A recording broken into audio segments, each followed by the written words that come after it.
Nasa ating linya po, Commissioner ng BIR, Commissioner Romeo Lumagi Jr. Commissioner Jun Lumagi, magandang umaga po sa inyo. Orly and Weng po sa DCWB, saksi sa WB po. Good morning po.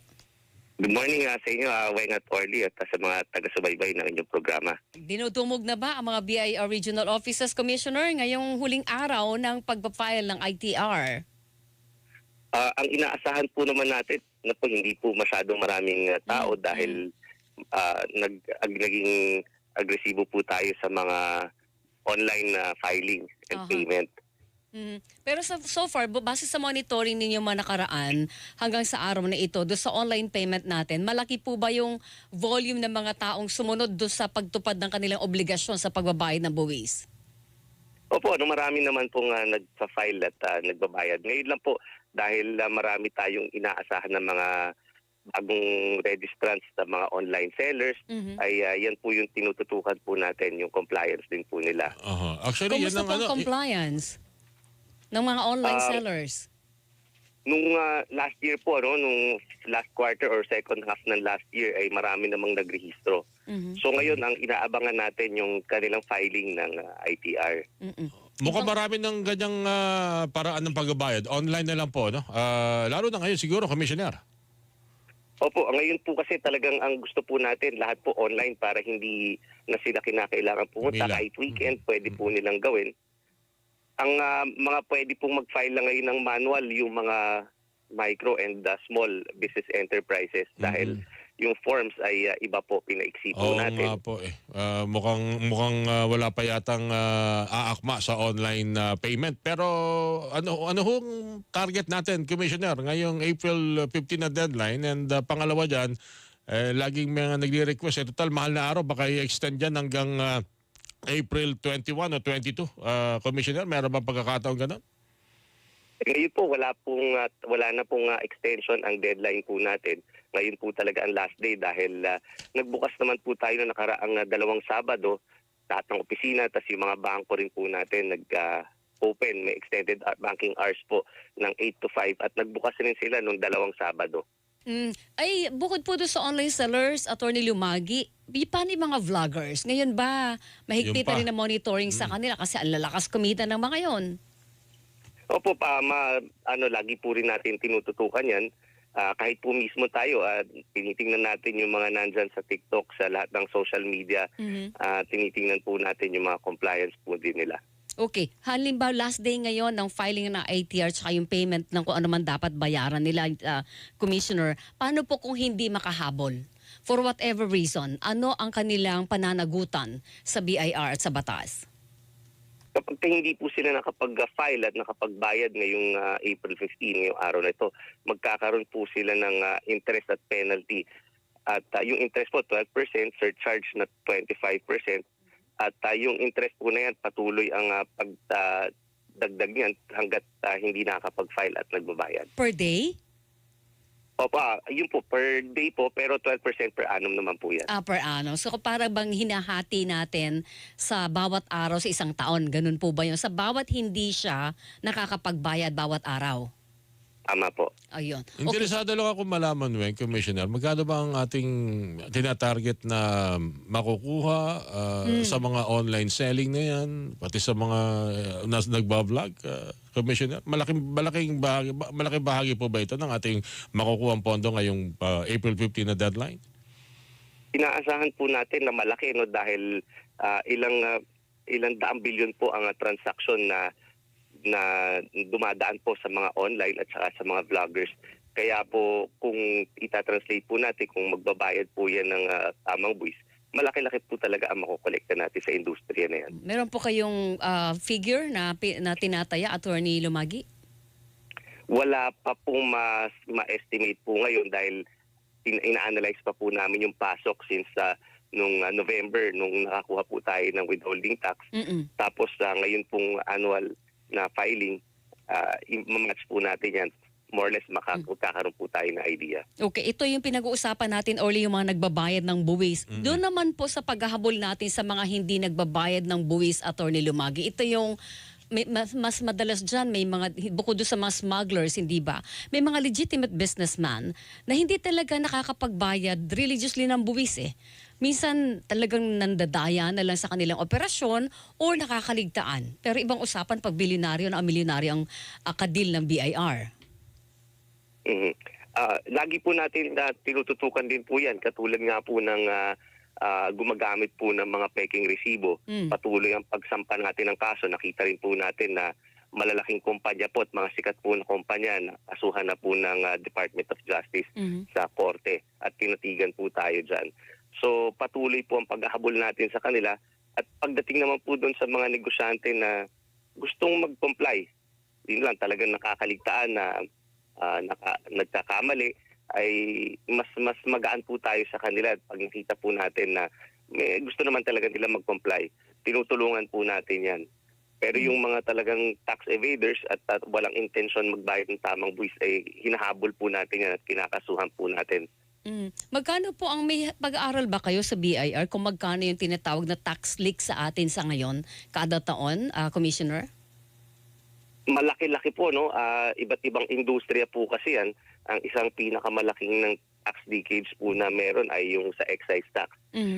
Dahil patuloy ang mga paglaganap ng mga peking mga sigarilyo, pagawaan ng sigarilyo, smuggled na sigarilyo, pati rin po dito sa vape industry. Kaya po, isa po yan sa industriya yung tinututukan po natin. Magkano yung tax leak natin? Excise tax pa lang ang pinag-uusapan. In the billions po ang pinag-uusapan po natin dyan. Pero hindi niyo mabigay sa amin ng exact figure base doon sa pag-aaral ninyo, attorney. Opo, mahirap pong makapagbigay lalo na po kung isama pa natin yung mga ibang katulad ng mga gumagamit ng mga peking resibo. Okay. Yung nabanggit nyo kasi peking sigarilyo, kung di ako nagkakamali, yan ang naging paksa ng mga padinig po ng mga senador kamakailan. Ano na ho bang kasunduan na maaari sigurong programa o pwedeng hakbang na gawin ng BIR, ng Bureau of Customs dito sa pagpupuslit ng mga illegal na ito kasi illegal cigarette, hindi mo alam saan galing ito eh. Nakasasabihin na galing ng Malaysia, galing ng Indonesia, tapos yung mga pangalan ni hindi mo alam kung mong mga tobacco manufacturer. At kaya hindi ka nakakasiguro kung yung sigarilyo talagang yose yun o kung ano yung ando doon na maaari kung ano pang sakit na makuha mo. Kaya nga lang, naipupuslit dito at naibebenta pa na minsan sa harapan pa ng mga munisipyo sa ilang mga lugar, harapan pa ng mga presinto ng polis na mukhang kinakailangan talaga dito matinding bantayan. Ano na hubang finally ang hakbang po, programa nakikita ho dito ng Bureau of Customs at ilang pa sigurong action ng gobyerno para masawata po itong paglaganap ng mga illegal cigarette, Commissioner? Ngayon po marami na po tayong nahuhuli, no? Kahit yung mga illegal na pagawaan ng sigarilyo. Dahil yung iba dyan, nandyan sa mga eco-zone na tinatawag na pinapalabas for export. Pero sa totoo lang, binibenta nila dito. Yung iba naman talagang smuggled. Yung iba talagang namimeke rin ng mga sigarilyo. So ngayon, whole of government approach naman po tayo. Very active din, kaya kinakatuwa po natin yan na active ang NBI, active din ang ating kapulisan at tumutulong po dahil sa kanila rin po tayo nakakuha ng impormasyon pag nagre-raid po tayo ng mga warehouse at ng mga pagawaan. Ang napansin ko lang kasi, Commissioner, doon sa mga pagnindig na ginawa ngayon ng Senado, mukhang may mga pangalan na maaring tukuyin sa paglagana, parang pogo. May mga kakutsaba sa gobyerno, sa mga parang kulang na lang bagitin yung mga pangalan eh. Tama ba yung Commissioner? Ayun po, meron po mga ibang nababalita na mga personalities. Of course, yun nga lang, minsan hindi pa naman verified yan dahil tinatanggi naman ng mga ibang personalities. Of course, obviously. Siguro dapat ding unti-unti itong tukuyin na siguro at ilanta dito dahil namamayagpag ng matindi lalo na sa bahagi ng hanggang sa Palawan, hindi na sa Mindanao, Commissioner. Oo nga po, tama po yan. Yung isa pa nga pong nahuli natin na pagawaan, yung mga involved dyan, Chinese, ay nakasuhan na rin po ng ating Department of Justice. Hindi yata yung nasa Bulacan, attorney? Opo, yung mga na-raid po natin dyan, sinampahan po natin ang kaso sa Department of Justice at pumakto naman po agad ang DOJ at natinatigan din po tayo sa kasong sinampahan. Hindi lang kasi buwis na naiiwasan nilang bayaran ng usapin dito kung hindi yung kalusugan talaga dahil hindi talaga natin tiyak kung anong klase itong mga pumapasok na sigarilang ito, Commissioner. Yun nga po, tama po. Kasi kung nandun po kayo sa mga nagawa natin na raid, iba yung amoy. tapos nga po, yung mga pasinunog tubako nila sa nakakalat lang. Chemical, no? May natalsikan nga na sinunog. Natalsikan, dumapo sa... Hanggang ngayon daw, nakitang-kita niya yung... Spray lang yung Yosi ba nikotina. yun? O asido yung tumama sa... Correct. Commissioner, para sa ngayon taon, gaano kalaki yung target ninyong tax collection? Ang ngayong taon po, 3.23 trillion pesos ang nakaatas po sa atin na makolekta dapat ngayong taon. Kaya po, kaya. Ay inaasahan po natin na sa tulong ng ating mga kababayan, sa ating mga taxpayers, ay makukuha po natin yan. Oo, pero sa buong taon, ilang buwan doon yung nakasurplus kayo o ilan doon yung nakulang kayo sa collection? Ngayong taon po, so far maganda po ang performance ay cumulative natin January to March ay lampas naman po tayo ng target as of now po. Okay, eto na lang last point. Nagbibigay kayo ng reward, di ba, doon sa mga nakakatulong sa inyo sa paghuli sa mga tax evaders? Tama po, meron pong reward po yan. So, paano po ang proseso nito? Halimbawa, ako may nalalaman ako na tax evader. Pupunta ako o tatawag ako sa BIR or mag-i-email ako o may hotline kayo para po isumbong doon yung nalalaman ko para matulungan ng gobyerno sa kampanya laban sa tax evader? Opo, meron pong pwede po kayo mag-email at tumawag at makikipag-coordinate po kami sa inyo.